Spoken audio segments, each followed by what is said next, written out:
Good morning.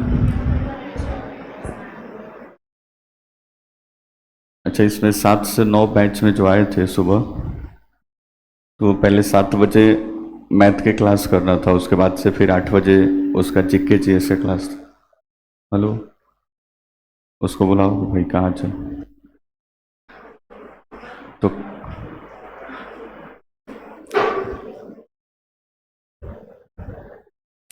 तो 7 बजे math की क्लास है पहले आपकी, उसके बाद से फिर जीके जीएस की क्लास के लिए इसमें आप पाओगे, ठीक है।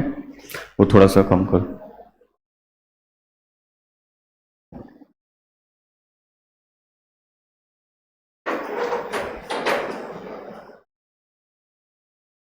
हेलो हेलो हेलो हेलो, हाँ ठीक है। ठीक है, तो 7 बजे मैथ की क्लास पहले होगा। और बहुत कम हो गया का, तो नहीं दे रहा। ठीक। और उसके बाद से 8 बजे इसमें क्लास करना है, पहली बात। दूसरी बात कि जो भी नए बच्चे आते हैं तो सामान्यतः जो सब्जेक्ट चालू होता है, या तो हिस्ट्री चालू होता है, फिर पॉलिटी चालू होता है। थोड़ा सा इजी सब्जेक्ट है, समझने में आसानी रहता है, ठीक है। लेकिन इस बैच में चालू होगा इकोनॉमिक्स आज से, जैसा कि पोस्टर आप देखे होंगे बैच के लिए, तो इस क्लास में वही चालू हुआ। अब जो अभी 10+2 पास किया और क्लास ज्वाइन किया है जनरल कंपटीशन की तैयारी के लिए, उसके लिए थोड़ा सा टफ होगा, क्योंकि इकोनॉमिक्स एक ऐसे ही थोड़ा सा टेढ़ा मेढ़ा सब्जेक्ट है, नाम से ही थोड़ा सा लगता है कि बहुत हैवी सब्जेक्ट है, लेकिन ऐसा है कुछ नहीं, ठीक है। टेढ़ा मेढ़ा दिखने का मकसद पीछे एक कारण ये है कि पहले से आप बहुत सारे बाकी के जेएस का जो भी सब्जेक्ट है, जैसे हिस्ट्री है, ज्योग्राफी है, पॉलिटी है, तो ये सब सब्जेक्ट आप 8वां 9वां 10वां में भी थोड़ा बहुत पढ़े होते हैं। अगर आर्ट्स से 12th है तो उसमें भी थोड़ा बहुत पढ़ते हैं, लेकिन इकोनॉमिक्स से कम पाला पड़ता है। या फिर 6 7 8 में थोड़ा बहुत हिस्ट्री ज्योग्राफी ये सारा चीज़ मिल जाता है, लेकिन इकोनॉमिक्स का किताब ही चालू होता है। एनसीईआरटी भी देखोगे तो 9th से चालू होता है, 9th में इकोनॉमिक्स की किताब है, फिर 10th में है। तो इसके टफ होने के पीछे एक रीज़न ये है कि पहले से बैकग्राउंड आपका कुछ भी नहीं है, मतलब बहुत कम इसके बारे में जानकारी है। बस आपने सुना है कि एक ऐसा सब्जेक्ट है जिसमें कुछ चीज़ें पढ़ी जाती हैं, लेकिन बाकी जो बेसिक थोड़ा बहुत होना चाहिए वो नॉलेज आपके पास नहीं है, तो इसलिए थोड़ा सा ये टफ लगता है। दूसरा कि इसमें हमेशा अपडेट चीज़ें होती हैं, ठीक है। मतलब इसके नोट्स को साल साल हर 6 महीना पर या डेली बाई डेली इसमें कुछ ना कुछ अपडेट आते ही रहता है। जैसे मान लो कि अभी आप पढ़ोगे, अभी के लेक्चर में तो पूरा जो भी आएगा, मान लो कि नेशनल इनकम पढ़ रहे हो, तो नेशनल इनकम में जीडीपी, जीएनपी, एनएनपी, भारत का राष्ट्रीय आय, प्रति व्यक्ति आय, जितना सारा पढ़ेंगे वो सब डाटा पढ़ेंगे हम। भारत के इकोनॉमिक सर्वे 23-24, मान लो बजट पढ़ोगे तो बजट पढ़ेंगे हम फाइनेंशियल ईयर 24-25 का। उसमें राजस्व इनकम कितना है, पूंजीगत इनकम कितना है, उसका फिर एक्सपेंडिचर किस प्रकार से है, सरकार का भी टैक्स रेजिम क्या है, कौन कौन से टैक्स वगैरह सारे अभी नया नया इम्पोज हुआ है या पुराने टैक्स है, जीएसटी का रेट क्या है, ये सारा चीज़ अभी के हिसाब से पढ़ोगे। लेकिन जैसे ही नेक्स्ट ईयर आप पहुंचोगे, सारा ये डाटा लगभग लगभग चेंज हो जाएगा। अगले साल बजट आएगा, सरकार का इनकम कुछ और होगा, एक्सपेंडिचर कुछ और होगा, इनकम आने का जो माध्यम है वो कुछ और हो जाएगा, एक्सपेंडिचर का कुछ और हो जाएगा, जीडीपी भारत का बढ़ जाएगा, परसेंटेज उसका बढ़ जाएगा, जीएनपी बढ़ जाएगा, नेशनल इनकम बढ़ेगा, कुछ पर कैपिटा इनकम भी बढ़ेगा। तो सारा डाटा लगभग लगभग क्या हो जाता है, थोड़ा बहुत इधर उधर हो जाता है। तो फिर तुरंत इस नोट्स को अपडेट करना पड़ेगा। मान लो कि अभी की क्लास में तो आप बजट 24-25 पढ़ोगे, लेकिन इस साल तक कोई एग्जाम नहीं है, अगले साल कोई एग्जाम देना है, तो फिर वहीं पे आपको 24-25 का पूरा बजट, 25-26 वाला सारा चीज़ क्या करना पड़ेगा, अपडेट करना पड़ेगा। साल भर के बाद और कोई एग्जाम, मान लो कि अभी तैयारी के स्टार्टिंग फेज में 2 साल के बाद, 1.5 साल के बाद एग्जाम देना है, तो बीच में जितना सारा बजट इकोनॉमिक सर्वे आएगा। हेलो, कौन कहाँ है, चला रही, इसलिए भी वो दिमाग में नहीं जाता है कि दिमाग कहीं और रहता है क्लास में, ठीक है। तो सब्जेक्ट टफ होने के पीछे बहुत सारे रीजन में से एक भी रीजन है। तो दूसरा बात बता रहे थे कि नोट्स को अपडेट हमेशा करना पड़ता है। जैसे हमको भी पढ़ाना है, तो हमारा नोट्स पहले क्या था, पिछले साल चला था एक बार इकोनॉमिक्स, तो उस समय का नोट्स था जिसमें डाटा सब 24-25 का या 23-24 का सारा डाटा था। तो सारा नोट्स हम भी सब सारा चीज़ अपडेट करके पढ़ाएंगे, मतलब अभी तक जहाँ तक अपडेट होगा वहाँ तक हम पढ़ा देंगे। जैसे बजट ही पढ़ाएंगे तो 24-25 पढ़ाएंगे, जीडीपी पढ़ाएंगे तो अभी इकोनॉमिक सर्वे जो आया है 23-24 का, उसके अकॉर्डिंग पढ़ाएंगे कि भारत का जीडीपी कितना है, जीएनपी कितना है, पर कैपिटा इनकम कितना है, इसमें कौन सा स्टेट टॉप पे है, कौन सा स्टेट नीचे है, अपने बिहार का क्या स्थान है, जीडीपी ग्रोथ रेट में कौन सा स्टेट किस लेवल पे है। तो ये सारा चीज़ डाटा आज के अकॉर्डिंग पढ़ाएंगे, लेकिन आपको जब परीक्षा देना पड़ेगा तो फिर उस समय क्या अपडेट है वो सारी चीज़ें अपडेट करके फिर आपको उसके लिए तैयारी करना, मतलब उसको देना पड़ेगा। ठीक है, अब उस समय काम इसलिए आसान हो जाएगा कि सारी बेसिक कंसेप्ट जो होगा वो सारा चीज़ आप समझ लिए होंगे, तो उस समय बस डाटा अपडेट करना है आपको। जैसे पता चल जाए कि जीडीपी क्या होता है, अब भी बताए कि जीडीपी भारत का $3.5 ट्रिलियन है, तो बस उस समय 3.75 होगा या 4 ट्रिलियन होगा, बस वही अपडेट करना है।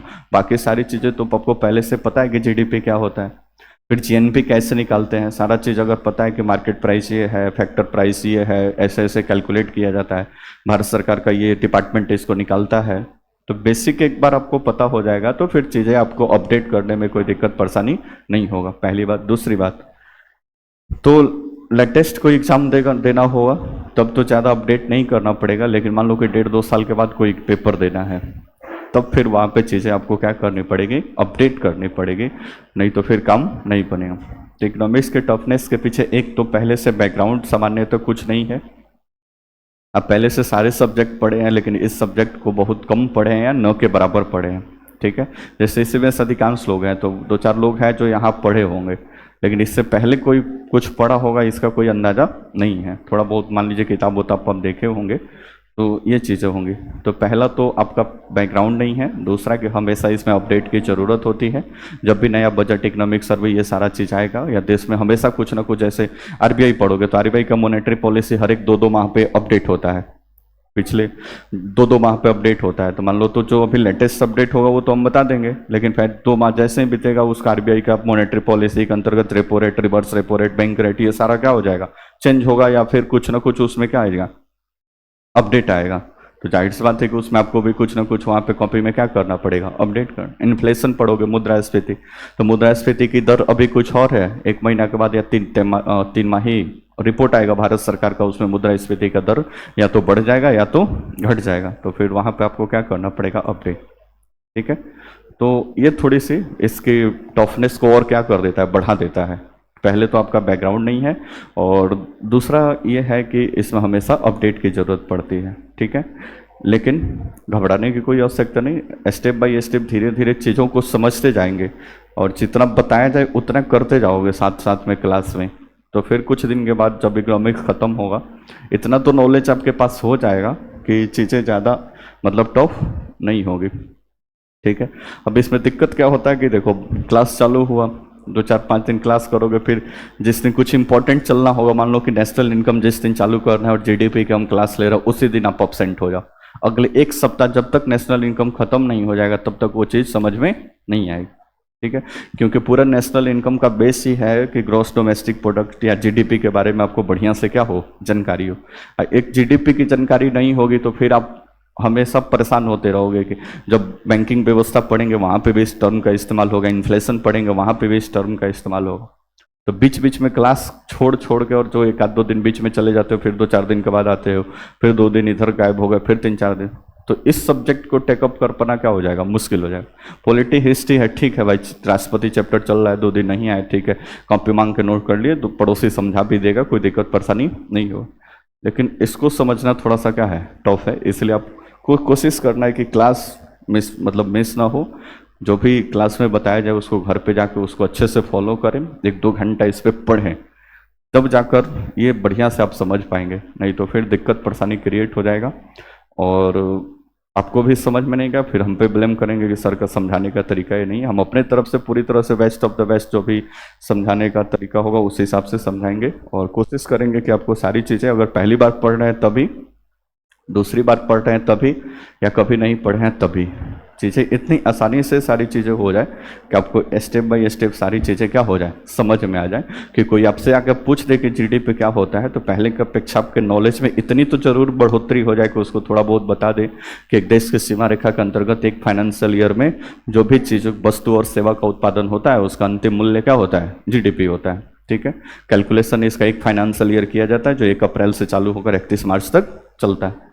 तो इस तरह से चीज़ें आपके दिमाग में भी हो कि कोई कुछ पूछे तो आप भी बता दें और उसको भी लगे कि हाँ एक बार आपने इकोनॉमिक्स पढ़ा है।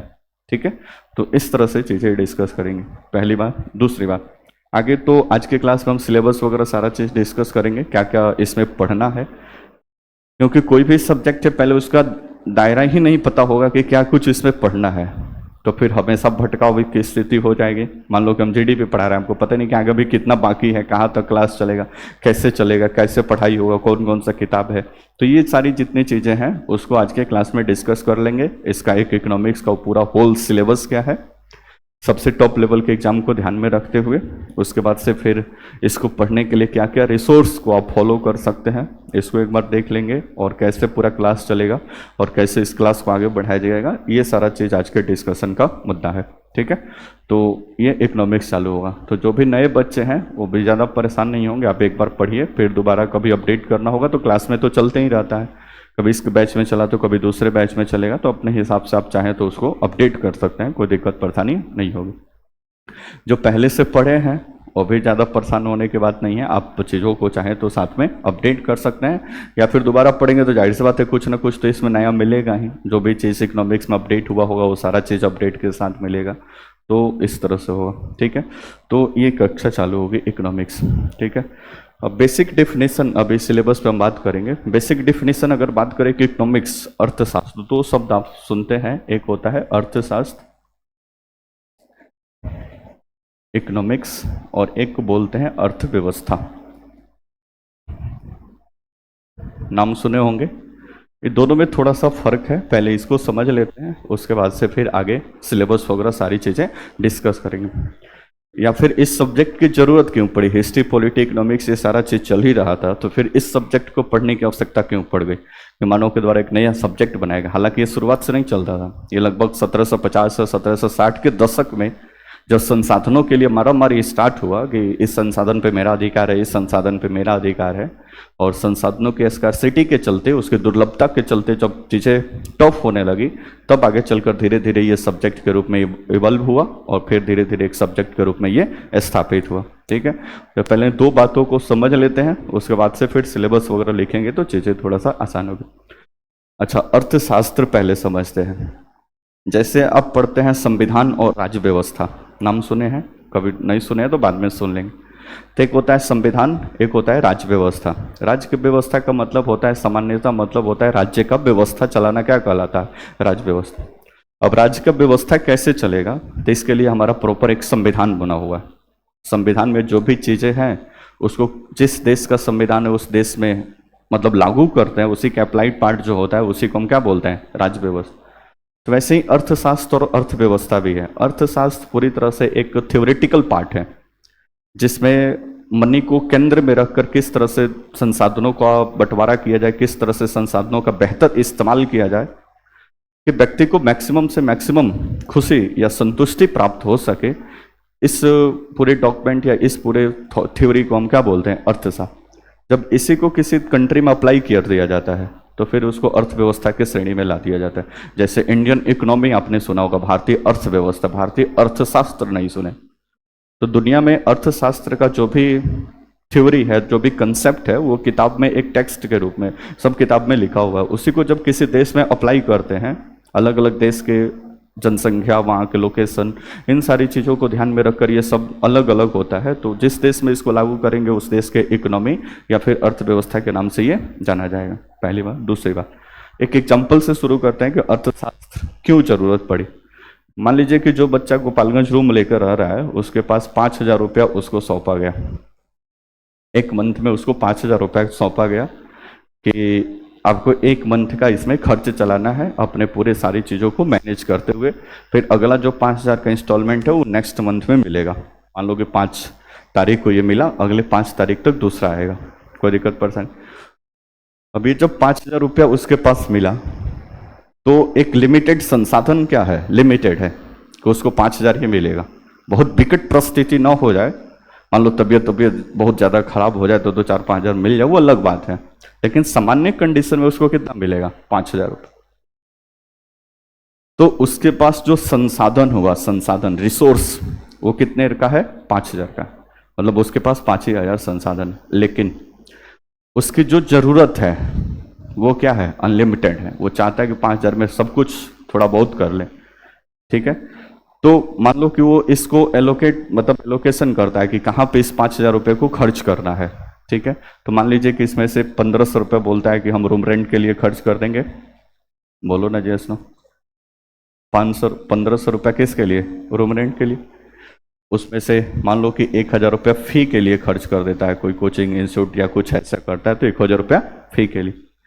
फिर मान लो कि खाने पीने के लिए 1,000 रुपया खाने पीने में खर्च कर देता है, कोई दिक्कत, बोलो ना जी, कितना हो गया, 3,500, बच गया अभी कितना, 1,500। 1,500 मान लो कि 500 रुपये उसने बुक्स वगैरह के लिए कुछ खर्च कर दिया, किताब उताब खरीद लिया भाई 500 रुपये का, कोई दिक्कत परसेंट। अभी बच गया कितना, 1,000। यहाँ पे थोड़ा सा बढ़ा लेते हैं, मान लो कि 1,500 रुपये खाना पे क्या हो गया, खर्च हो गया। अभी उसके पास बच गया 500 रुपये। 500 रुपये में बहुत मूड किया तो मान लो कि कुछ और बुक्स या फिर कोई और नोट्स वगैरह के लिए 500 रुपया खर्च कर दे। लेकिन अभी उसके चाहत तो बहुत कुछ है कि सप्ताह में 2-3 दिन दोस्तों के साथ थोड़ा रेस्टोरेंट में जाकर पार्टी सार्टी हो जाता तो और थोड़ा सा माहौल बनता, ठीक है। 2-4 मूवी लंच हुआ है तो 1-2 जाकर सरस्वती टाइगर में 1-2 मूवी देख लिया जाता तो थोड़ा सा और माहौल बनता। तो उसके थॉट प्रोसेस में तो बहुत सारी चीजें चल रही, उसकी जो जरूरतें हैं वो तो अनलिमिटेड है ना। वो चाहेगा कि 1,500 रुपये के रूम में ही क्यों रहे, थोड़ा सा 2-3 हज़ार का बढ़िया सा रूम ले, 4-5 हज़ार का, तो जरूरत तो उसको काफी ज्यादा है। मान लो कि रूम में फैन चल रहा है, उसको लगता है कि नहीं फैन से काम नहीं चलेगा, वो कूलर छोटा मोटा लगवाना पड़ेगा, तो उसके बारे में भी सोच रहा है। तो जरूरत तो उसके पास बहुत सारा है, उसकी जो वांट्स या जरूरत है वो क्या है, अनलिमिटेड है। बहुत जितना सोच सकता है वो उतना वो सोच रहा है, लेकिन जो रिसोर्स है, संसाधन, वो क्या है, लिमिटेड है। फिर यहीं पे अर्थशास्त्र या अर्थव्यवस्था की जानकारी आपके मतलब जरूरत पड़ती है कि आपके पास जो लिमिटेड रिसोर्स है उसको किस तरह से बंटवारा करें या किस तरह से खर्च करें कि आपको अधिकतम से अधिकतम खुशी मिल सके, अधिकतम से अधिकतम संतुष्टि मिल सके। पूरा तो 100% तो कोई नहीं मिलेगा ना भाई, बोलो ना जैसे 100% आज तक कोई खुश हुआ है, कोई खुश नहीं हुआ। आज एक घर बनवाने की लालसा है, घर बन जाएगा तो फिर सोचो घर पे वो 4 व्हीलर नहीं दिख रहा है तो अच्छा नहीं दिख रहा है, फिर 4 व्हीलर लोग एक कम दाम का, फिर दूसरा मार्केट में कभी फॉर्च्यूनर देखे तो उसके पीछे फिर पड़ोगे कि ये रहता तो ज़्यादा अच्छा रहा, फिर वो लाओगे तो एगो थार देखोगे तो फिर उसके पीछे लालसा बढ़ेगी कि ये भी रहा। तो मानो कि खुशी कभी फुलफिल हुई है, नहीं। अब आप सोचोगे सर जिसके पास बहुत है उसकी फुलफिल है, नहीं। मुकेश अंबानी के पास ऐसा है, नहीं है। जियो का टेलीकॉम कंपनी को, उनके पास भी सारा चीज फुलफिल होता तो टेलीकॉम कंपनी का रेट थोड़े ना बढ़ता। तो जो रिसोर्स है वो क्या है, सीमित है। लेकिन हमारे पास जो जरूरतें हैं या चाहत है वो क्या है, अनलिमिटेड है। इकोनॉमिक्स या अर्थशास्त्र यहीं पे आता है कि इस सीमित संसाधन को, लिमिटेड जो संसाधन है, इसको किस प्रकार से खर्च किया जाए या किस प्रकार से यूटिलाइज किया जाए, किस प्रकार से इसको उपयोग किया जाए कि जो हमारी हैप्पीनेस है या संतुष्टि है वो अधिकतम से अधिकतम प्राप्त हो जाए, अधिकतम से अधिकतम। 100% तो कभी नहीं मिलेगा। मान लो कि आपके पास पॉकेट में 10 रुपया है, चाय पीने का बहुत विचार कर रहा है, तो आप भी इसमें भी पूरी 100% खुशी ढूंढते हो कि 10 रुपये में कहाँ पे चाय पिए कि एकदम चाय की क्वालिटी भी पूरी तरह से मेंटेन रहे, और उस तरह से नहीं तो फिर जाओगे 10 रुपये दिए, बढ़िया से चाय नहीं दिया तो नाखुश होकर वहां से चले जाओ। मैक्सिमम खुशी ढूंढता है इंसान, ठीक है। तो अर्थशास्त्र का मतलब यही है कि जो हमारे पास सीमित रिसोर्स है उसको अपनी अनलिमिटेड जरूरत को किस प्रकार से मतलब एलोकेट किया जाए, किस प्रकार से खर्च किया जाए इस संसाधन को कि अधिकतम से अधिकतम खुशी प्राप्त हो जाए। बस इसी पूरी कथा कहानी का विषय का नाम है क्या, अर्थशास्त्र। बस अर्थशास्त्र में इसी विषय को पढ़ाया जाता है कि हमारे पास जो रिसोर्स है उसको किस प्रकार से बेहतर तरीके से इस्तेमाल करें कि हमारी अधिकतम से अधिकतम खुशी मिल जाए। बेहतर से बेहतर तरीके से इस्तेमाल करो। 5,000 रुपया आया और पहले दिन ही 10 को दोस्तों को लेकर ये पार्टी में चला गया किसी रेस्टोरेंट में, पहले दिन पैसा खत्म। बोलो ना, महीना के 29 दिन वो कहाँ भटकेगा, न रूम रेंट दिलाया है, न कोचिंग का फी दिलाया है, न कॉपी किताब खरीदा है, तो फिर सारी चीजें तो उसकी अर्थव्यवस्था पूरी तरह से क्या हो जाएगी, डैमेज हो जाएगी। तो इसलिए उसको अर्थशास्त्र की नॉलेज होनी जरूरी है। रिसोर्स हमारे पास सीमित है, इसको ऐसे खर्च करना है कि अधिकतम से अधिकतम खुशी को प्राप्त करते हुए चीजों को अपना पूरी तरह से हैंडल कर ले। अब इस व्यक्ति की जगह पे पूरे कंट्री को रखकर सोचिए, पूरे देश को, भारत को रख कर सोचिए। भारत देश है, उसके पास भी तो एक लिमिटेड रिसोर्स है। बोलो ना जी, मान लो कि कोयला है वो भी लिमिटेड है, जो ऑयल है वो भी लिमिटेड है, जो भी हमारे पास खनिज संसाधन वो भी लिमिटेड है, रुपया सोना चांदी ये सब कुछ भारत सरकार को, अब एक पूरा होल भारत को लो तो भी क्या है, बहुत सीमित है, अनलिमिटेड तो नहीं है ना। लेकिन 140 करोड़ जो जनसंख्या यहाँ पे है उसकी जरूरत सब क्या है, अनलिमिटेड है। सब कोई चाहता है कि सरकार हमारे लिए करे, सरकार हमारे लिए वो करे, सरकार ये करे, फला डेम का, सब कोई सोचता है। लेकिन सरकार ऐसा कर सकती है नहीं, सरकार के पास भी क्या है, संसाधन लिमिटेड। अब यहीं पर अर्थशास्त्र आता है कि सरकार के पास जो सीमित संसाधन है उसको किस प्रकार से एलोकेट करे, किस प्रकार से बंटवारा करे, किस प्रकार से खर्च करे। हेलो, बात नहीं करो पीछे। किस प्रकार से खर्च करे कि व्यक्ति को, यानी 140 करोड़ लोगों को अधिक से अधिक संतुष्टि दिया जा सके। पूरा संतुष्टि तो किसी को नहीं मिलेगा भाई, और 140 करोड़ लोगों को एक साथ संतुष्ट करना तो और ही मुश्किल। बोलो ना जी, इसमें मान लो 80 करोड़ लोगों को अनाज दिला रहा है, लेकिन अभी भी 60 करोड़ लोग हो सकता है कि थोड़ा बहुत जब बगल से कोई अनाज लेकर जा रहा होगा पीडीएस से मुफ्त में, तो वो सोच रहे होंगे कि हमको क्यों नहीं मिल रहा। बात समझ रहे हो ना। तो भारत सरकार या किसी भी गवर्नमेंट के पास अपने जो रिसोर्स है वो भी क्या है, सीमित है। अब इस सीमित रिसोर्स के अंतर्गत अपने पूरी जनसंख्या को, अपनी पूरी जनता को अधिकतम से अधिकतम सेटिस्फाई करना है। जाहिर सी बात है किसी के लिए क्या है, चैलेंज। फिर यहीं पे अर्थशास्त्र आता है, इकोनॉमिक की नॉलेज काम आती है कि अब इस रिसोर्स को किस प्रकार से एलोकेट करें कि अधिकतम से अधिकतम, किसी 2 4 5 लोगों को नहीं, अधिकतम से अधिकतम लोगों को क्या कर सके, खुशी मिल सके। नहीं तो फिर अर्थव्यवस्था क्या हो जाएगा, गड़बड़ हो जाएगा। अर्थव्यवस्था गड़बड़ होगा तो देश की अर्थव्यवस्था गड़बड़ होगी। तो देखिए कुछ दिन पहले श्रीलंका उससे जूझ रहा था, लोग जाके राष्ट्रपति के आवास में बैठ के उसके सोफा पर बैठ के एकदम सेल्फी ले रहे थे राष्ट्रपति के। अभी देखे बांग्लादेश संसद में घुस के कोई सोफा उठा के ले जा रहा है, कोई वाईफाई का बॉक्स उठा के ले जा रहा है। ठीक है, तो देश की अर्थव्यवस्था न गड़बड़ हो इसकी जिम्मेदारी भी गवर्नमेंट के ऊपर है कि इस तरह से इन संसाधनों का एलोकेशन करे, इस तरह से इन संसाधनों को खर्च करे, इस तरह से इन संसाधनों का बंटवारा करे कि अधिकतम से अधिकतम लोगों को खुशी मिले। एक आदमी को और 2 आदमी को 10 आदमी को खुशी मिलने से देश नहीं चले। जैसे वर्तमान में बात करो तो देश की 1% जनसंख्या के पास, 1% जनसंख्या के पास देश की लगभग 40% संसाधन है। मतलब देश में अगर 100 रुपया है तो 100 रुपया में से 40 रुपया सिर्फ एक आदमी के पीछे पास है, और बाकी जो 99% है, 99% में कितने परसेंट, 60%। इसको बोलते हैं इनकम इन इक्वालिटी, आय का असमान वितरण। अमीर अमीर होते जा रहा है, गरीब गरीब होते। समाज चल पाएगा, नहीं चल पाए। अभी नहीं है, पहले से भी थोड़ी बहुत था, लेकिन इस सरकार में आने की वजह से, मतलब इस सरकार में थोड़ा सा और बढ़ गया है। इनकम इन इक्वालिटी जो है, आय की असमानता, ये थोड़ी सी बढ़ गई।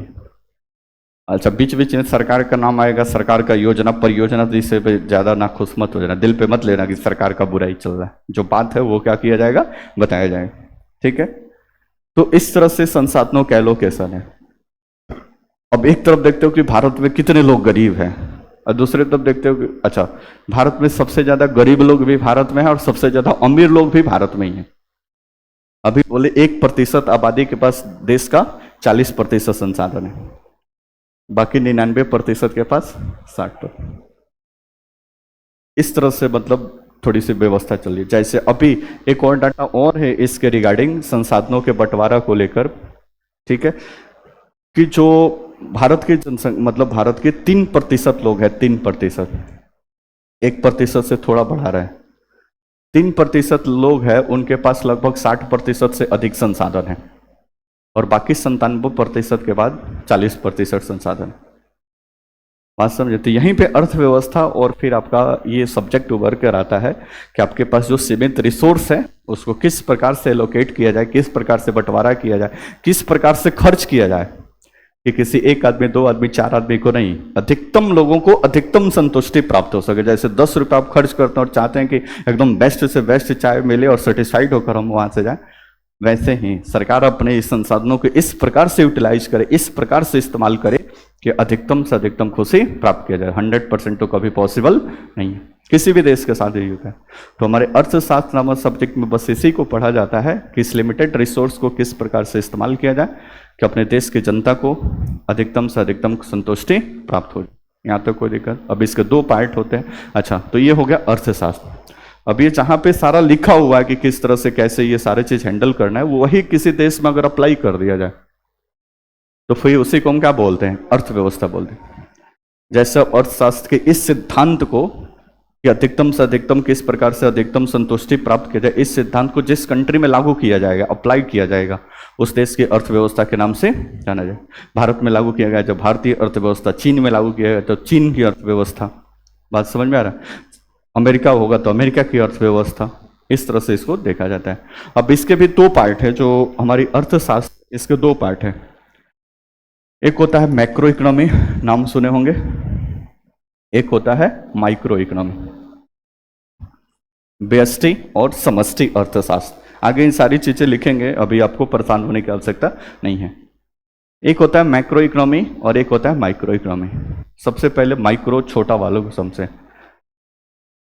माइक्रो इकोनॉमी का मतलब होता है व्यष्टि, सिंगल सिंगल। अगर चाहे इसी को पहले मैक्रो समझते हैं। मैक्रो का मतलब होता है होल, कंप्लीट, पूरा।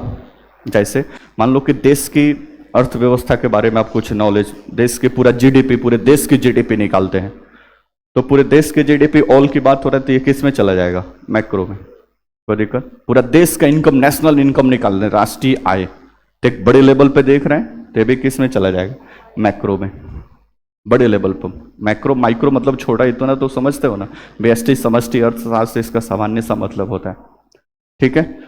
पूरा देश का इनकम, मान लो कि पूरा देश का इनकम निकाल दिया, पूरा देश का जीडीपी निकाल दिया, पूरा देश का गरीबी आप निकाल लो, पूरे देश के बेरोजगारी आप निकाल रहे हो, ये सब के सब किस में चला जाएगा? मैक्रो। मान लो कि इस बिहार की अर्थव्यवस्था के बारे में आप नॉलेज करना चाहो तो देश का एक पार्ट है, तो इस किस में चला जाएगा? मैक्रो, सॉरी माइक्रो, बोलो ना जी इसमें। मान लो कि एक व्यक्ति का जीडीपी निकाल रहे हैं तो ये भी किस में चला जाएगा? माइक्रो, बोलो ना जी। एक किसी क्षेत्र के गरीबी के बारे में आप निकाल रहे हो तो किस में? माइक्रो। लेकिन इसका भी डेफिनेशन फिक्स नहीं है। अब इसको डिपेंड करता है इसका तुलना कहाँ से कर रहे हैं आप।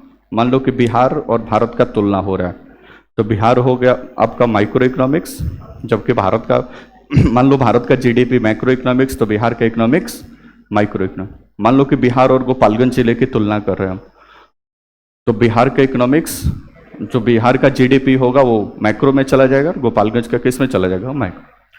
मान लो कि गोपालगंज और उसके किसी एक ब्लॉक के जीडीपी की बात हो रहा है तो गोपालगंज हो जाएगा मैक्रो में, और उसका एक जो ब्लॉक होगा वो किस में चला जाएगा? मैक्रो में, माइक्रो में। बात समझ में आ रहा है? तो कंपेयर किससे करना है इसको थोड़ा सा आपको ध्यान में रखना पड़ेगा। इस तरह से इसका डिवीजन होता है। सामान्य सा इसका डेफिनेशन है कि अगर समग्र किसी चीज का बात कर रहा है, पूरा ओवरऑल, तो वो किस में जाएगा?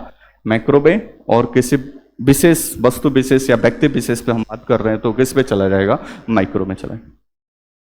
मान लो कि इस पूरे बिल्डिंग का जीडीपी निकालना है, 13 फ्लोर है, इसमें पूरे बिल्डिंग का जीडीपी निकालना है तो किस में चला जाएगा?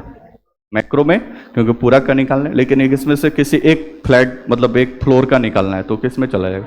मैक्रो। आपके क्लासरूम का पूरे लोगों का एक साथ जीडीपी निकाला जाए तो किस में चला जाएगा? समग्र निकाल रहे हैं मैक्रो में, और किसी एक पर्सन का एक सिंगल निकाला जाए तो किस में चला जाएगा? माइक्रो में।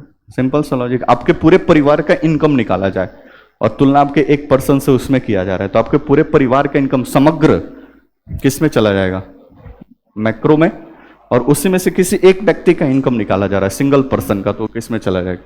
माइक्रो। सिंपल सा लॉजिक है। तो ये 2 प्रकार से सामान्यतः इकोनॉमिक्स में आपको चर्चा मिलेगा, एक व्यष्टि अर्थशास्त्र और एक समष्टि अर्थशास्त्र। सारे डेफिनेशन अभी आगे लिखेंगे, इसमें परेशान होने की आवश्यकता नहीं। तो एक बेसिक मतलब ये इस तरह से है कि आपके पास जो भी सीमित संसाधन है उसको किस प्रकार से इस्तेमाल किया जाए कि व्यक्ति को अधिकतम से अधिकतम सेटिस्फैक्शन मिल सके। इस पूरे शास्त्र को, इस पूरे विज्ञान को ही हम अर्थशास्त्र के नाम से जानते हैं। जिस देश में इसको अप्लाई किया जाता है उस देश की अर्थव्यवस्था या इकोनॉमी के नाम से इसको फिर हम जानते हैं। सारे डेफिनेशन अभी आगे आएंगे, कोई दिक्कत पर्सन। अब इसमें पढ़ना क्या है, एक बार इसके पहले सिलेबस को लिख लेते हैं, उसके बाद से फिर रिसोर्स कौन कौन से फॉलो करने हैं उसको हम बताते हैं। तो सबसे ऊपर हेडिंग डाल दीजिए अर्थव्यवस्था या अर्थशास्त्र, या हेडिंग डालिए भारतीय अर्थव्यवस्था।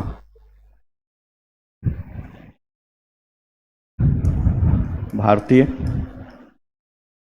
अर्थव्यवस्था।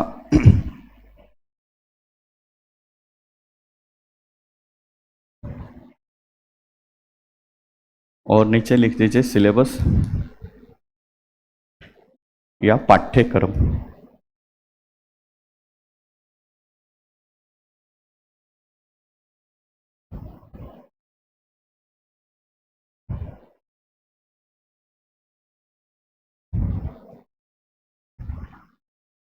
पाठ्यक्रम लिखिए, पहला टॉपिक इसमें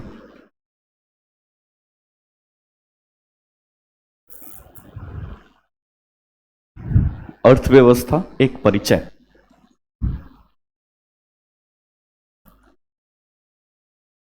अर्थव्यवस्था एक परिचय।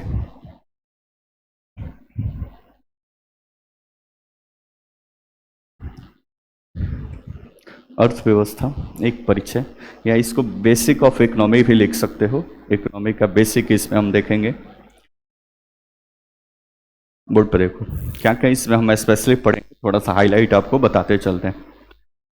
बेसिक ऑफ इकोनॉमी या इंट्रोडक्शन ऑफ इकोनॉमिक्स में हम पढ़ेंगे कि अर्थशास्त्र किसे कहते हैं, अर्थव्यवस्था किसे कहते हैं, मैक्रो इकोनॉमिक्स क्या होता है, माइक्रो इकोनॉमिक्स क्या होता है। अर्थव्यवस्था के अलग अलग हिसाब से उसको डिवाइड किया गया है, जैसे प्राइमरी सेक्टर क्या होता है, सेकेंडरी सेक्टर क्या होता है, टर्शियरी सेक्टर क्या होता है, विकसित अर्थव्यवस्था किसको कहते हैं, अल्प विकसित किसे कहते हैं, विकासशील अर्थव्यवस्था किसे कहते हैं, पूंजीगत अर्थव्यवस्था किसे कहते हैं, ये सारा चीज आएगा। उसी में एक और डिवीजन में इसको ओपन खुली हुई अर्थव्यवस्था किसे कहते हैं, क्लोज अर्थव्यवस्था या क्लोज इकोनॉमी किसे कहते हैं। ठीक, अलग अलग कुछ प्रकार है, अलग अलग तरीके से इसको डिवाइड किया गया है। ठीक है, उसको देखेंगे। विभिन्न प्रकार के सेक्टर इसमें आएगा, primary sector, secondary sector, tertiary sector, capitalist economy क्या होती है, ठीक है, पूंजीवादी अर्थव्यवस्था जिसको बोलते हैं। उसके बाद से एक होता है आपका कैपिटलिस्ट के बाद से एक होता है समाजवादी सोशलिस्ट अर्थव्यवस्था किसे कहते हैं। भारत के मिक्स्ड इकोनॉमी जो है, मिश्रित अर्थव्यवस्था, उसका क्या मतलब है। तो ये सारे अलग अलग जो डिवीजन है, लगभग 3-4 क्लास में ये पूरा इंट्रो और बेसिक क्लास चलेगा। आगे के इकोनॉमी को समझने के लिए इस बातों को जान लेना बहुत जरूरी है, क्योंकि आगे पढ़ोगे, मान लो विकसित, आगे हम पढ़ेंगे नीति आयोग की या किसी संस्था का रिपोर्ट पढ़ेंगे, जिसमें हमको पढ़ना पड़ेगा कि जैसे भारत सरकार का लक्ष्य है कि 2047 तक हमको विकसित अर्थव्यवस्था के रूप में परिवर्तित हो जाए। तो पहले से थोड़ा बहुत आइडिया नहीं होगा कि विकसित अर्थव्यवस्था और ये सारी चीज़ें क्या होती हैं, तो फिर समझने में दिक्कत हो जाएगा। ठीक है, तो इंट्रो वाले पार्ट में ही 4-5 क्लास में ये पूरा चीज़ मतलब समेट दिया जाएगा कि आगे की चीज़ों को समझने में आपको क्या हो, आसानी हो। ठीक है, दूसरा तो ये थोड़ा सा बेसिक आप इसमें समझेंगे, डिमांड एंड सप्लाई का रूल कैसे काम करता है। ठीक है, डिमांड एंड सप्लाई, कभी किसी चीज़ का प्राइस काफ़ी बढ़ जाता है, किसी चीज़ का प्राइस बहुत कम हो जाता है, तो इसके पीछे कौन सा लॉजिक काम करता है अर्थशास्त्र का, ये सारा चीज़ इसमें डिस्कस होगा। नेक्स्ट दूसरा लिखिए, अगला दूसरा। उसके बाद से जो टॉपिक डिस्कस करेंगे हम इसमें, दूसरा लिख लीजिए आप, राष्ट्रीय आय। काफ़ी उत्सुकता होती है भाई इसको जानने के लिए लोगों को, इसलिए पहले इसी से शुरुआत करेंगे, राष्ट्रीय आय। इसमें सब हेडिंग करके आप लिख लीजिए छोटा छोटा पॉइंट, जैसे जीडीपी क्या होता है ये समझेंगे आप, जीएनपी क्या होता है ये समझेंगे आप, फिर एनएनपी क्या होता है, नेट नेशनल प्रोडक्ट, ये समझेंगे आप। ठीक है, उसके बाद से ओवरऑल राष्ट्रीय आय समझेंगे। उसके बाद से पर कैपिटा इनकम क्या होता है, ये सारा चीज़ समझेंगे। नहीं दिख रहा है क्या? पर कैपिटा इनकम क्या होता है ये समझेंगे। तो ये सारे टॉपिक आएंगे आपको नेशनल इनकम में।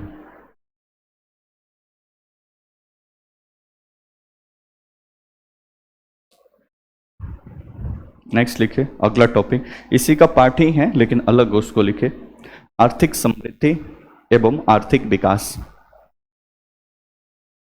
तीसरा टॉपिक होगा आपका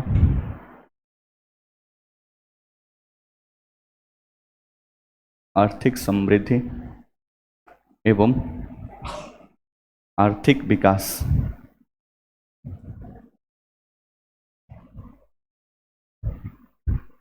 आर्थिक समृद्धि एवं आर्थिक विकास। जीडीपी ग्रोथ रेट के इसमें आप चर्चा भी, जैसे भारत सरकार का बजट रखा गया या प्राइम मिनिस्टर का भी स्पीच आप लाल किले से सुने होंगे, तो उन्होंने बोला कि दुनिया की सबसे तेज मतलब जो ग्रोइंग इकोनॉमी है उसमें भारत का इकोनॉमी क्या है, शामिल है। कल परसों का आईएमएफ का कोई एक व्यक्ति भारत आया था, वहाँ की जो डिप्टी सेक्रेटरी या जो भी है, तो उन्होंने बताया था कि दुनिया में सबसे जो तेज बढ़ती हुई अर्थव्यवस्था है वो उसमें से भारत का एक प्रमुख स्थान है। ठीक है, तो इतनी फास्ट इकोनॉमी होने के बावजूद भी भारत में इतनी गरीबी, बेरोजगारी, पिछड़ेपन क्यों है, इसके पीछे लॉजिक डिस्कस होगा इस वाले टॉपिक में, आर्थिक विकास और आर्थिक समृद्धि। ठीक है, एक परसेंटेज ग्रोथ को दिखाता है और एक ओवरऑल ग्रोथ या आर्थिक विकास को क्या करता है, मेजर करता है। क्या होता है आगे आएगा, नेक्स्ट आगे लिखिए।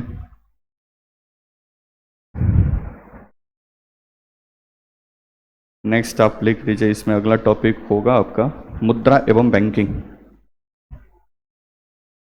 चौथा मुद्रा एवं बैंकिंग।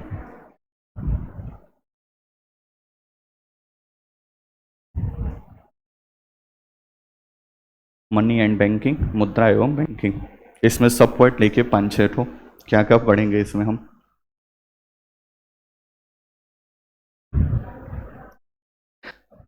और नीचे सब हेडिंग लिखिए। पहले लिखिए वित्तीय बाजार, फाइनेंशियल मार्केट। वित्तीय बाजार, वित्तीय बाजार, फाइनेंशियल मार्केट। वित्तीय बाजार, अब बाजार का मतलब ये होता है जहाँ पर किसी वस्तु को बेचा जाए, एक बेचने वाला होगा और किसी वस्तु को खरीदे जाए। जैसे सब्जी मंडी तो सब्जी का बाजार, एक आदमी सब्जी बेचने आता है, दूसरा आदमी सब्जी खरीदने जाता है। ठीक है, गेहूं का बाजार है तो एक आदमी गेहूं बेचने जाएगा, दूसरा आदमी खरीदने जाएगा। तो वैसे इसका नाम है वित्तीय फाइनेंस, फाइनेंशियल मार्केट। यानी ये फाइनेंस मतलब वित्त मतलब पैसा, ये पैसों का बाजार है। जिसके पास ज़्यादा पैसा होगा वो अपना डिपॉजिट करेगा, जिसको ज़रूरत होगा वो निकाल के लेकर जाएगा, अपनी मर्जी से नहीं, उसका पूरा क्या होगा, प्रोसेस होगा। अब इसके भी दो पार्ट है, एक होता है शॉर्ट टर्म के लिए, एक होता है लॉन्ग टर्म के लिए। तो इसी में आपको शेयर मार्केट और पूरे भारत की जो बैंकिंग स्ट्रक्चर है उसके बारे में आपको पढ़ने को मिलेगा। जैसे सबसे पहले आरबीआई, उसके फंक्शन और उसके कार्य से, संरचना और कार्य से चालू होगा। उसके बाद से पूरे भारत में किस प्रकार से बैंकिंग सेक्टर अभी काम कर रहा है, ठीक है, उसके बारे में हम पढ़ेंगे। लिस्टेड बैंक क्या होता है, अनलिस्टेड बैंक क्या होता है। अभी ये पेटीएम, यूपीआई, भीम आईडी, ये सब जितना चीज़ें देख रहे हैं आप, डिजिटल पेमेंट कैसे होता है, क्रिप्टो करेंसी से लेकर रुपये के एवोल्यूशन से लेकर फिर क्रिप्टो करेंसी तक कैसे मानव पहुंचा, ये सारा डेवलपमेंट है, ये सारा चीज़ आपको इसमें देखने को मिलेगा। कुछ और सब पॉइंट लिखिए। हाँ, नेक्स्ट लिखिए मुद्रा। इसी में पढ़ेगा मुद्रा क्या होता है। मुद्रा, मनी किसको बोलते हैं, इसका क्या काम होता है।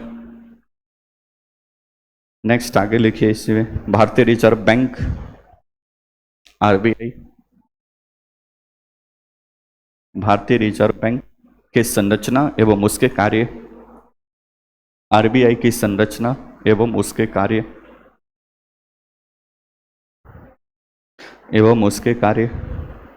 नीचे लिखिए सब पॉइंट में ही मौद्रिक नीति, इसी का एक पार्ट है, आरबीआई के कार्य में ही आता है। बहुत सारा काम है, उसमें से एक सबसे महत्वपूर्ण काम है इसका मौद्रिक नीति।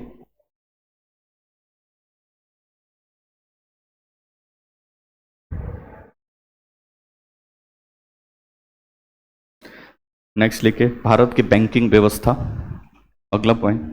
भारत, नहीं नहीं अभी सब पॉइंट में ही लिख रहे हैं, भारत की बैंकिंग व्यवस्था, क्योंकि मुद्रा एवं बैंकिंग में ही ये सारा चीज़ आ जाएगा। भारत की बैंकिंग व्यवस्था,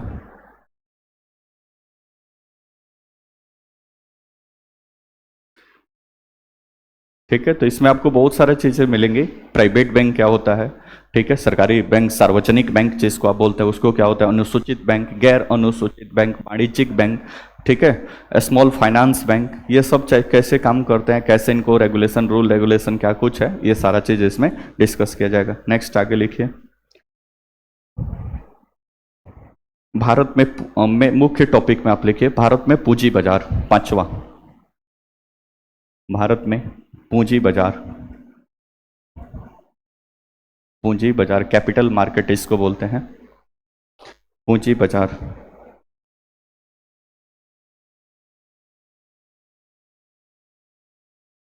लिखिए इसका सब टॉपिक, सब टॉपिक लिखिए, शेयर या प्रतिभूति, आगे सारा चीज समझेंगे, शेयर या प्रतिभूति, नीचे लिखिए। दूसरा इसका सब टॉपिक में ही लिख रहे हैं, प्रतिभूति बाजार, जिसको शेयर मार्केट आप बोलते हैं, प्रतिभूति बाजार।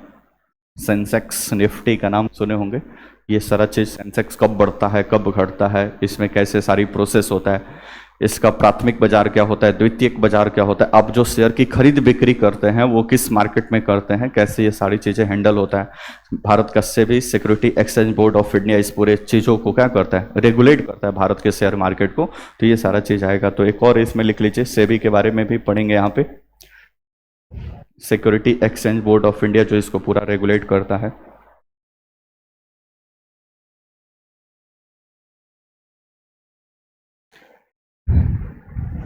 ठीक है, तो अभी मुख्यतः हमने 5 टॉपिक डिस्कस किया है, ये दोनों एक में ही आता है, मनी एंड बैंकिंग में ही।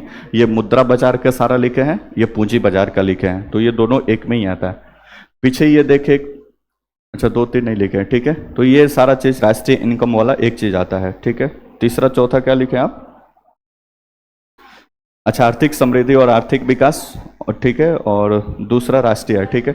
तो यहाँ पे जो तीसरा टॉपिक है, आर्थिक समृद्धि एवं आर्थिक विकास, ये यहाँ पे, ठीक है। तो नेशनल इनकम वाले में ही ये सारा है। तो मुख्यतः अभी हमने 2 टॉपिक को, एक तो नेशनल इनकम जिसमें टॉपिक 2 और 3 आएगा, और दूसरा है मुद्रा एंड बैंकिंग जिसमें 4 और 5 आएगा, ठीक है। नेक्स्ट आगे लिखिए, छठा लिखिए, राजकोषीय नीति एवं कर संरचना, राजकोषीय नीति एवं कर संरचना।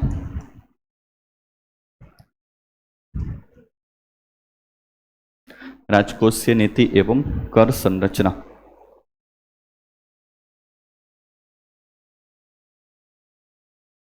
बोर्ड पर देखिए, राजकोषीय नीति एवं कर संरचना।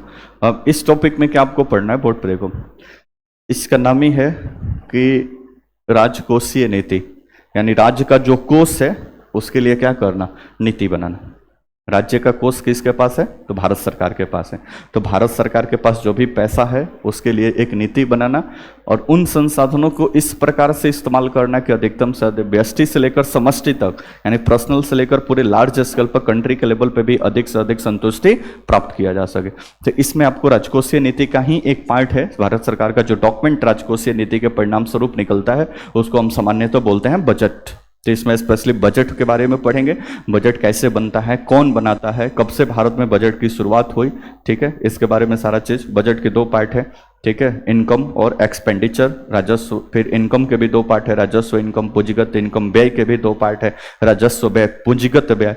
इसका क्या मतलब, किस में ज्यादा हो किस में कम हो, तो ये सारा चीजें डिस्कस होगा, कोई दिक्कत परेशानी। इसमें भारत सरकार के बहुत सारे टैक्स रेजिम, इनकम टैक्स किसको कहते हैं, कॉर्पोरेट टैक्स किसको कहते हैं, जीएसटी जो अप्रत्यक्ष कर का एक बेहतर एग्जांपल है। तो जीएसटी क्या होता है, कैसे ये पूरा कलेक्ट किया जाता है, एसजीएसटी, सीजीएसटी, आईजीएसटी, नाम सुने हो कि नहीं।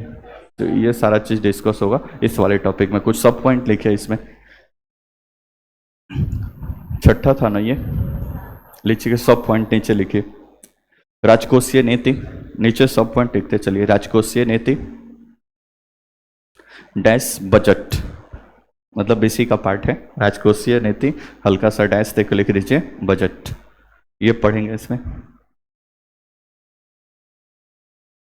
नेक्स्ट सब पॉइंट लिखिए आगे, बजट के प्रकार, बजट के प्रकार, बजट के प्रकार। नेक्स्ट, भारत सरकार की निधियां, फंड, भारत सरकार की निधियां, फंड, भारत सरकार की निधियां, जैसे आप नाम सुने होंगे, संचित निधि क्या होता है, लोक लेखा निधि, आकस्मिक निधि। तो भारत सरकार का सारा पैसा जो जाता है वो कहाँ जाता है, कहाँ से खर्च होता है, ये सारा चीज आएगा। नेक्स्ट उससे भी लिखिए, अभी सब पॉइंट ही लिख रहे हैं। सरकार की प्राप्तियां एवं व्यय, सरकार की प्राप्तियां एवं व्यय, प्राप्तियां एवं व्यय। अगला पॉइंट लिखे उसी में, भारत में कर संरचना, भारत में कर संरचना जैसे जैसे प्रत्यक्ष कर, अप्रत्यक्ष कर, जैसे में लिख रहे हैं प्रत्यक्ष कर, अप्रत्यक्ष कर, अप्रत्यक्ष कर के ब्रैकेट में फिर आगे लिख दीजिए जीएसटी, ये सारा चीज इसमें आएगा। इनकम टैक्स कैसे कैलकुलेट किया जाता है, किसको पे करना आता है, आईटीआर कौन फिल करता है, ये सारा चीज इसमें आएगा। तो मुख्यतः भी तीन बड़े बड़े टॉपिक हुए, एक तो नेशनल इनकम वाला, दूसरा हो गया आपका बैंकिंग, मुद्रा और बैंकिंग वाला, और तीसरा हो गया ये आपका राजकोषीय नीति और भारत के टैक्स कर संरचना के बारे में। ठीक है, नेक्स्ट आके लिखिए सातवां, अगला लिखिए सातवां, भारत का वैशेषिक क्षेत्र, भारत का वैदेशिक क्षेत्र, वैदेशिक क्षेत्र, या करके इसको लिख सकते हैं भारत एवं विश्व, भारत एवं विश्व। सब पॉइंट है इसका लिखिए, सब पॉइंट लिखिए। पहला पॉइंट, अच्छा 1 मिनट पहले सुनिए उसके बाद से लिखिएगा। भारत एवं विश्व कहने का क्या मतलब है, अभी इसमें आप भारत की अर्थव्यवस्था के साथ विश्व के अन्य देशों की अर्थव्यवस्था के साथ क्या रिलेशन है, क्या तुलनात्मक अध्ययन है, वो सारे चीजें पढ़ेंगे। स्पेशली इसमें बैलेंस ऑफ ट्रेड एक नाम सुने होंगे आप, भारत सरकार किसी देश के साथ कैसे समझौता करती है, डॉलर रुपीज एक्सचेंज रेट कैसे मैनेज होता है, भारत सरकार किसी देश के साथ रुपये में व्यापार करना चाहती है कि हमारा डॉलर ज्यादा खर्च न हो पाए, इसके लिए क्या अभी प्रोविजन है, विदेश के लोग भारतीय शेयर मार्केट में जो पैसा लगाते हैं वो सरकार किस तरह से हैंडल करती है। ठीक है, तो ये सारा चीज है, किस देश के साथ आयात हमारा ज्यादा है, किस देश के साथ निर्यात हमारा ज्यादा है, किस देश के साथ हम व्यापारिक घाटे में हैं, किस देश के साथ हम व्यापारिक लाभ में हैं, ये सारा टॉपिक आपको डिस्कस होगा भारत और वैदेशिक क्षेत्र में, यानी भारत और विश्व के साथ संबंध में। कोई दिक्कत, लिखिए पहला इसमें सब पॉइंट, भारत के भुगतान संतुलन, सब पॉइंट लिख रहे हैं, भारत के भुगतान संतुलन, भुगतान संतुलन।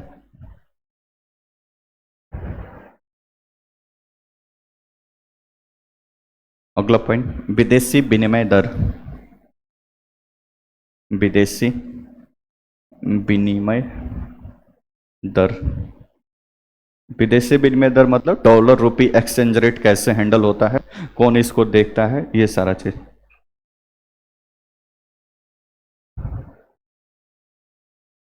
नेक्स्ट, विदेशी ऋण, कर्ज भी भाई बहुत ज्यादा विदेश से लिए हैं, विदेशी ऋण। नेक्स्ट, विदेशी निवेश, एफडीआई जिसको आप बोलते हैं, विदेशी निवेश।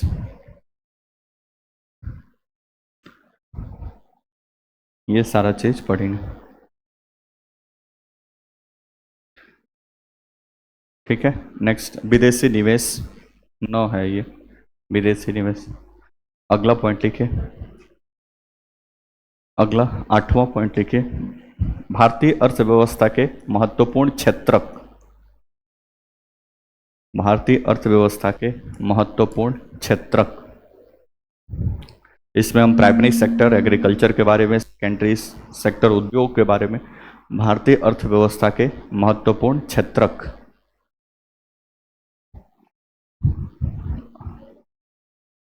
तो इसमें तीनों आपको पढ़ने को मिलेगा। प्राइमरी सेक्टर में एग्रीकल्चर वगैरह को लेकर सरकार अभी क्या कर रही है, तो यहाँ पे सारा चीज। सेकेंडरी सेक्टर में भारत के पूरे इंडस्ट्री के बारे में हम पढ़ेंगे। ठीक है, नवरत्न महारत्न कंपनियां क्या होती है, सरकार इसको कैसे हैंडल करती है, ये सारा चीज। फिर इसके सर्विस सेक्टर, तो 3 सेक्टर है, उसके बारे में स्पेशली इसमें पढ़ेंगे। नेक्स्ट आगे लिखिए, गरीबी, गरीबी बेरोजगारी, बेरोजगारी, गरीबी, बेरोजगारी, नम पॉवर्टी, अनएम्प्लॉयमेंट।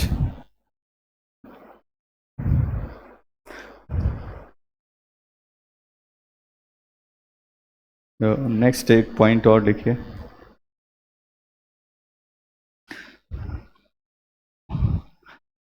एक ग्राहमा, भारतीय अर्थव्यवस्था का आयोजन, आयोजन मतलब प्लानिंग, भारतीय अर्थव्यवस्था का आयोजन, ब्रैकेट में आप प्लानिंग लिख सकते हैं, भारतीय अर्थव्यवस्था का आयोजन या प्लानिंग। बोर्ड पर देखिए, जैसे अभी बताया कि अर्थशास्त्र का मतलब ही है सीमित रिसोर्सों को इस प्रकार से इस्तेमाल करना कि अधिक से अधिक संतुष्टि प्राप्त किया जा सके। पूरा संतुष्टि तो कभी नहीं मिल सकता, बोलो ना जीएस ने भी नहीं बोल दें। तो मान लो कि 5,000 रुपये जो पहले वाले एग्जाम्पल दिए थे, तो 5,000 रुपया तो अभी बैठ के प्लानिंग करते हैं ना कि 5,000 रुपये में कहाँ कहाँ पे खर्च करेंगे कि अधिक से अधिक सेटिस्फेक्शन मिल सके। तो वैसे ही सरकार के पास जो भी रिसोर्स है, सरकार भी अपना प्लान करती है। जैसे पंचवर्षीय योजना के नाम आपने सुना होगा, प्रथम पंचवर्षीय योजना, अब दोस्ती ये टोटल 12वीं पंचवर्षीय योजना तक चली है। तो कभी कभी एग्जाम में वहां से क्वेश्चन आता है, तो 12वीं पंचवर्षीय योजना तक क्या क्या उसमें है, और उसके बाद से वर्तमान सरकार कौन सी योजना किस प्रकार से ले रही है, नीति आयोग, और ये सारा चीज इसमें डिस्कस किया जाएगा। नेक्स्ट और एक आध दो टॉपिक और है, वो लिखिए, अंतर्राष्ट्रीय आर्थिक संगठन, 12वां अंतर्राष्ट्रीय आर्थिक संगठन, आर्थिक संगठन, अंतर्राष्ट्रीय आर्थिक संगठन, इसमें क्या पढ़ेंगे आप, स्पेशली विश्व बैंक, आईएमएफ, उसके साथ भारत के क्या संबंध है, ठीक है। उसके बाद एशियन डेवलपमेंट बैंक क्या है, ब्रिक्स बैंक, ये सारा चीज इसमें आपको डेवलप मतलब आएगा। तो अंतर्राष्ट्रीय आर्थिक संगठन, बहुत सारी अंतर्राष्ट्रीय संगठन है जो अलग अलग प्रकार की रिपोर्ट जारी करती हैं। तो कौन से रिपोर्ट में अभी भारत के क्या रैंकिंग है, कौन उसका रिपोर्ट जारी करता है, जैसे मानव विकास सूचकांक, इसको कौन जारी करता है, ठीक है, गरीबी का सूचकांक कौन प्रेस इंडेक्स कौन जारी करता है, स्वतंत्रता इंडेक्स कौन जारी करता है। तो जितने सारे संगठन है उसका एक लिस्ट आपको इस वाले टॉपिक में मिल जाएगा, ठीक है। और एक क्लास लिख लीजिए 13वां विविध मिसलेनियस, जो बचेगा वो तो सारा इसमें आ जाएगा, विविध, ठीक है। तो इतने सारे टॉपिक आपको इकोनॉमिक्स के अंतर्गत पढ़नी है, और बीच बीच में बहुत सारे टॉपिक है जो आपको विशेष सोचे में मेन जो टॉपिक है वो सारा चीज इसमें लिखा दिया गया। आगे बोर्ड पर ध्यान दीजिए, इतने सारे टॉपिक को कवर करने के लिए लगभग 2.5 से 3 महीना लगेगा, क्योंकि कम से कम इस पर 60 से 65 क्लास लगभग लग जाएगा इस पूरे टॉपिक को खत्म करने में। जाहिर सी बात है कि शुरुआत में जो क्लास होगा वो स्लो आगे बढ़ेगा, क्योंकि नहीं तो ऐसा पता चले कि पहले ही गति पकड़ ले तो आप पीछे छूट जाएंगे, हम आगे तो निकल के चले जाएंगे, ठीक है। तो शुरुआत में स्लो, उसके बाद से चीज़ें जैसे जैसे आपकी समझ विकसित होते जाएगी, फिर चीज़ें थोड़ा सा फास्ट हो जाएगा और चीज़ों को कंप्लीट कर लिया जाएगा। कोई दिक्कत परेशानी यहाँ तक, अभी तक जितना अपडेट होगा वो सारा चीज़ अपडेट आपको कराया जाएगा। बाकी आगे जब एग्जाम देना होगा उस हिसाब से इस नोट्स को आपको अपडेट करना पड़ेगा। यहाँ तक को देखा, कौन कौन से एग्जाम में यहाँ से क्वेश्चन आते हैं, थोड़ा सा भाई पढ़ना है तो क्यों पढ़ना है, इसको थोड़ा सा दिमाग में आप रख लीजिए। तो सबसे टॉप लेवल के एग्जाम से आप शुरुआत करना चाहें तो भारत का सबसे टॉप लेवल का एग्जाम होता है यूपीएससी। भविष्य में कभी आपका देने का शौक हो या फिर कभी आप दें, तो इसमें जो प्रीलिम्स के क्वेश्चन आते हैं, पीटी का, मेंस नहीं हम बता रहे हैं, प्रीलिम्स के जो क्वेश्चन आते हैं लगभग 50% क्वेश्चन आप टच कर पाएंगे, जो भी प्रीवियस ईयर क्वेश्चन आएगा 50%। क्यों? क्योंकि यूपीएससी में स्पेशली कंसेप्ट के ऊपर क्वेश्चन पूछता है कि मुद्रास्फीति बढ़ने से क्या होगा क्या नहीं होगा, 4 स्टेटमेंट अपना दिमाग लगाते रहिए, ठीक है। मुद्रास्फीति बहुत बढ़ गया तो गवर्नमेंट क्या एफर्ट लगाएगी, नीचे 3-4 स्टेटमेंट अपने से फिर दिमाग लगाइए, ठीक है। तो सबसे टॉप लेवल के इस एग्जाम में जो भी आपके प्रीलिम्स के क्वेश्चन आएंगे लगभग 45 to 50% कवर आपका हो जाएगा इस नोट्स से, और ये सब मतलब जो भी आपको पढ़ाया जाएगा, ठीक है। दूसरा, सभी स्टेट का जो पीएससी का एग्जाम होता है, पब्लिक सर्विस कमीशन का, जैसे BPSC, UP PCS, Jharkhand public service commission, जो भी पीसीएस का एग्जाम होता है, यहाँ के आने वाले प्रत्येक प्रकार के पीटी और प्रत्येक प्रकार के मेंस के क्वेश्चन के लिए उतना आपका माइंड डेवलप हो जाएगा कि जो भी क्वेश्चन, जैसे बीपीएससी है तो पिछले बार से थोड़ा सा क्वेश्चन की मात्रा इकोनॉमिक्स का बढ़ा दिया है, ठीक है। हालांकि कि न तो इस एग्जाम में, न तो इस एग्जाम में, न तो किसी भी एग्जाम में। ये नहीं बोलता है, जैसे लिखा हुआ है सामान्य अध्ययन पेपर, सामान्य अध्ययन में हिस्ट्री, ज्योग्राफी, पॉलिटी, इकोनॉमिक्स, ये सारा चीज लिखा हुआ है। अब कमीशन ने तो ये नहीं बता के रखा है कि आपको हिस्ट्री से 30 क्वेश्चन पूछेंगे, ज्योग्राफी से 20 पूछेंगे, ऐसा कोई लॉजिक कमीशन ने नहीं बताया। कभी क्वेश्चन का मात्रा हिस्ट्री से ज़्यादा हो जाए, हिस्ट्री तो हम मतलब हमेशा रहता है। एक बार एक 56वीं या 55वीं एग्जाम हुआ था 2015 में, जहाँ पे बिहार लोक सेवा आयोग के पीटी के एग्जाम में 30-35 क्वेश्चन केवल इकोनॉमिक्स का ही पूछ दिया। अब उठाकर आप पेपर देखिएगा 2015 का बीपीएससी का, तो कभी कभी ऐसा होता है कि क्वेश्चन का मात्रा अचानक बढ़ जाता है। अब जिसका पकड़ नहीं होगा इस सब्जेक्ट पे, ऐसे ही 10-15 क्वेश्चन छोड़ के उड़ा दिया होगा, फिर वो उसको करेक्ट नहीं कर पाएगा। ठीक है, तो इस हिसाब से, और वर्तमान बदलते एग्जाम पैटर्न के अंतर्गत स्टेट पीएससी में अच्छे खासे क्वेश्चन यहाँ से पूछे जाते हैं। तो बीपीएससी में तो कम से कम 12 से 15 क्वेश्चन यहाँ से पूछ लिए जाते हैं। ज़्यादातर हालांकि करंट बेस ही होते हैं, लेकिन बिना कंसेप्ट समझे करंट को भी पकड़ पाना उतना आसान नहीं है। आप जीडीपी कुछ जानते ही नहीं और डाटा लेकर बैठ गए, भारत सरकार के इकोनॉमिक सर्वे के जीडीपी इतना बढ़ रहा है, इतना घट रहा है, ये देश का ये स्थिति है, समझ में आएगा? कुछ नहीं समझ में आएगा। बस इधर से उधर उलाटते पलाटते रहेंगे, फिर बंद करके रील देखने चले जाएंगे। बोलो नहीं, समझ में नहीं आता है तो क्या होगा? यही होगा। ठीक, तो ये बात है। दूसरा, एक बिहार एसआई का पेपर भी काफ़ी चर्चा में है। तो बिहार एसआई का ग्रेजुएट लेवल पे जो पेपर होता है, प्रीलिम्स में भी 10 से 15 क्वेश्चन है और मेंस में भी 10 से 15 क्वेश्चन है। तो इस एग्जाम में भी बहुत जरूरी है इसको पढ़ना। सामान्यतः बच्चे इसको नहीं पढ़ पाते हैं, जो पढ़ लेता है फिर वो थोड़ा सा आगे निकल जाता है। ठीक है, तो यहाँ पे ये क्वेश्चन है। बाकी जो भी बिहार पुलिस का भी एग्जाम ले लीजिए, चाहे कोई भी एग्जाम ले लीजिए, उस हिसाब से 10 से 15% बोल रहे हैं क्वेश्चन आपको इकोनॉमी से आते हैं। ठीक है, मान लो कि 150 क्वेश्चन है तो 10% कितना हुआ? 15 क्वेश्चन। 100 क्वेश्चन है तो 10% कितना हुआ? 10 क्वेश्चन। तो उसी हिसाब से परसेंटेज आप लगा दीजिए। सभी एग्जाम में, ज़्यादातर एग्जाम में अपडेट ही पूछते हैं, मतलब जो लेटेस्ट करंट अफेयर्स होता है इंक्लूड, मतलब उससे जोड़कर पूछते हैं, लेकिन बेसिक की समझ होना जरूरी है, तभी आप करंट को मतलब टच कर पाएंगे। ठीक है, तो जितने भी टॉप लेवल या छोटे लेवल पे जो भी एग्जाम होते हैं, सभी एग्जाम में आने वाले इकोनॉमिक्स के प्रत्येक क्वेश्चन को आपने ठीक से अगर स्टडी किया है और जितनी चीज़ें बताई गई उतना फॉलो कर लिया है, तो सारे क्वेश्चन अटेम्प्ट कर लेंगे। यहाँ तक कोई दिक्कत? रिसोर्स क्या पढ़ना है बोर्ड पे देखिए। पहले तो एनसीईआरटी के 3 किताब, जिसमें से 2 किताब एकदम बेसिक है, मतलब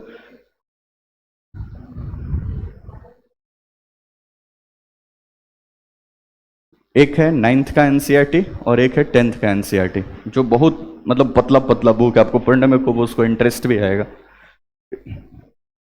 9th क्लास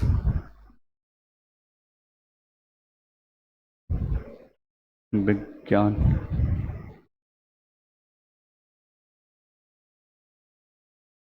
ठीक है, अर्थव्यवस्था। यहाँ पे आप जाएंगे तो 9th क्लास का इकोनॉमिक्स का किताब है, ऐसे ही एक 10th क्लास का इकोनॉमिक्स का किताब है।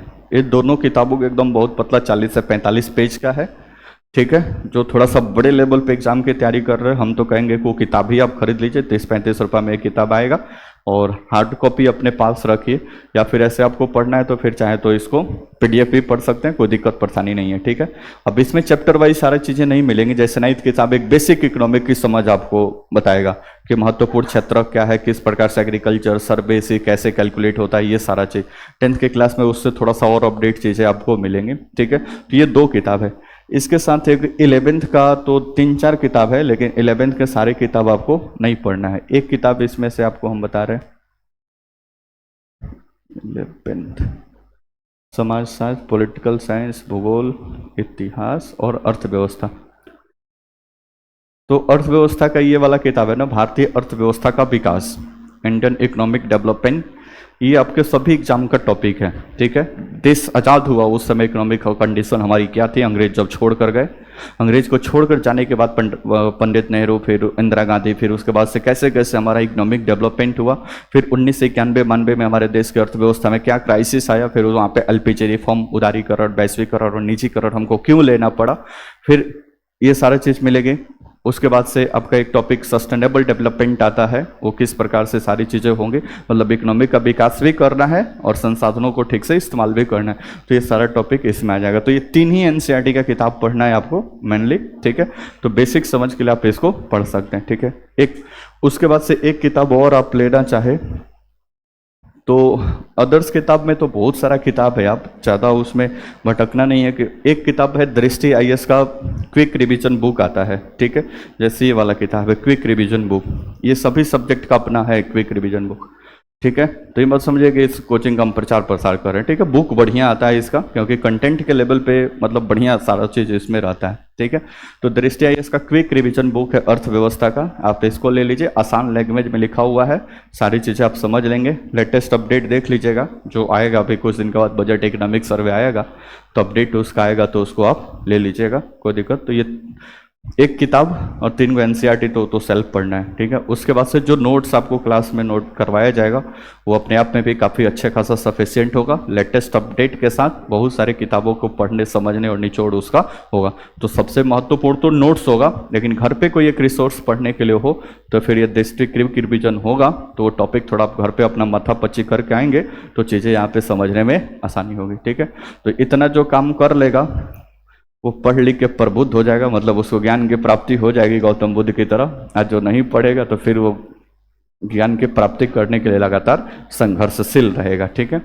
तो बढ़िया से इसको किया जाएगा, तो साथ में आप जितना बताया जाए उतना साथ साथ करते चलिए, फिर आगे टॉपिक को फिनिश कर लेंगे, ठीक है। तो कल से शुरुआत होगी इकोनॉमिक इंट्रोडक्शन के साथ और फिर प्रक्रिया आगे बढ़ेगी, ठीक है। जितना काम बोले हैं उतना फिलहाल कर लीजिएगा, फिर धीरे धीरे समझ आपकी आगे बढ़ेगी, फिर उसके बाद से खुद ही समझदार हो जाइएगा, तो फिर दूसरे को बैठा के आप जीडीपी समझाने लगेगा, इतना विश्वास है हमारा, ठीक है। ओके, धन्यवाद, मिलते हैं कल, चर्चा जारी रहेगा।